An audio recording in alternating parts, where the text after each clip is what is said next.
Right, so I remember I pre-ordered this one specifically before it came out because I really liked the original Hawas, and I had been looking for something kind of icy, menthol-y, so I was hoping that this would do the trick. As you can see, I've already ran through quite a bit of this bottle since I've had it. I did really enjoy this scent a lot, especially when I first got it. So let's check out the atomizer on this. I remember this atomizer actually being really, really nice. Yeah, there we go. It's a pressured atomizer. Sprays really, really nice. Right, so let's see what's going on with the top notes here. Oh, the top on this one is so nice. So at the top, I'm getting lemon, fruitiness, a little bit of apple, some plum in there. Really, really zingy and rejuvenating and fresh at the top. So the top is just so well done. It's so vibrant, it's so nice, it's so juicy, it's so fresh and fruity and inviting. And then as it dries down, it kind of turns into something a little, we'll get there in a minute. I got a strip over here with the dry down on it, so we're gonna go ahead and check that out. This is where things kind of start to go into left field a little bit. So first of all, it's not exactly unique in the sense that the original Hawas shares a lot of the DNA within the mid and the dry down. I don't wanna say it's identical, but I mean, if you're walking around and you smell this in the air, nobody's gonna be able to be like, that's Hawas Ice, not Hawas. I'm only saying that because there is a huge difference, at least at this point in time, in the price difference between Hawas Ice and the regular Hawas. And I'm just here to be honest with you guys. The dry down is really nice still, but it starts to get kind of synthetic, to be honest. It starts to get this weird smell that's not exactly fresh, starts to come through just a little bit. It's not overpowering, but it just kind of turns into like this metal toned down version of what the top was, which sucks because the top on this thing is ridiculous. It's so nice. Not to say that this turns into a bad fragrance by any means. It just doesn't keep the same wow factor that it does at the top. All right, when to wear Hawas Ice. This is a very playful fragrance, very youthful. It is very sweet, very inviting, very fun. And this fragrance I've noticed most of all is a commitment when you put it on. We'll get to longevity in a second, but this thing does last a very long time. And that smell is just in your face the whole time, it feels like. Not necessarily the sharpness of the lemon and the apple, like it's not that kind of attacking of the nose. It's more so just a cloying sweetness that happens. And some people like that, but for me, I kind of get annoyed with it after a little while. So for that reason, I would recommend wearing this at nighttime. It's just a fun, casual fragrance. You can definitely wear it all year round. I would recommend at nighttime, any night of the year for that matter. So we're gonna plug this into the longevity meter. Hawas Ice, I'm going to give this one a solid 9 out of 10 on longevity.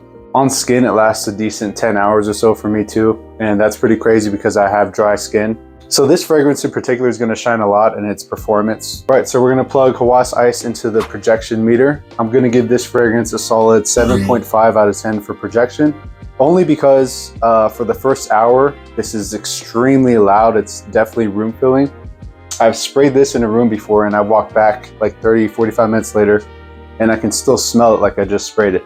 However, I have noticed that after about an hour and a half of wearing this, I don't notice it as much when I walk around. It sits very, very closely to the skin about an hour and a half, 2 hours later. All right, we're gonna plug Hawas Ice into the complement meter. For the complement meter, we're gonna go ahead and put this at an 8. When I go in for hugs and stuff like that, I always do get complimented on this one. Because if you're not into fragrances and you smell something like this, it is very juicy and invigorating and sweet and almost unique. If you're not into the fragrance world and already know that there's a million fragrances out there that smell like this at this point. But to the general public, this is very enticing. So solid 8 out of 10. All right, so this is gonna be where things start to go downhill a little bit. We're gonna plug this into the uniqueness meter, and I'm gonna have to give this one a 6 out of 10 for uniqueness, which sucks because the top is very bright, vibrant, juicy, inviting. And then it just slowly metals into this generic kind of smell. It all just kind of becomes metal together and it doesn't really stand out in any particular way. So not too great on the uniqueness there. All right, so next we're gonna plug Hawas Ice into the price meter. Price meter, I'm gonna have to give this one a 3 out of 10.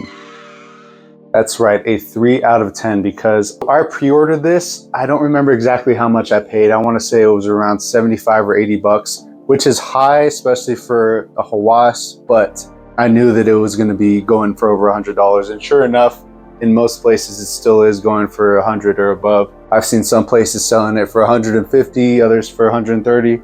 And guys, this is not worth over $100. If I had to put a price tag on this one personally, I'd say, top is really nice on this one. I'd say that $60 or $50 is what I'd pay at most for this fragrance. I would pay a little bit more than the regular Hawas because I do like this better than the regular Hawas, but not enough to pay double or triple the price of a regular Hawas for this. So I kind of have a love-hate relationship with this one because, like I said at the top, it is very bright and vibrant. As a beginner, a fragrance like this is gonna rock your socks off. Absolutely, like if you're just starting out. Also, by the way, the name Ice, I never really understood that. I do get a very slight menthol smell, especially at the top. However, it's not cool and invigorating as you would imagine that it would be.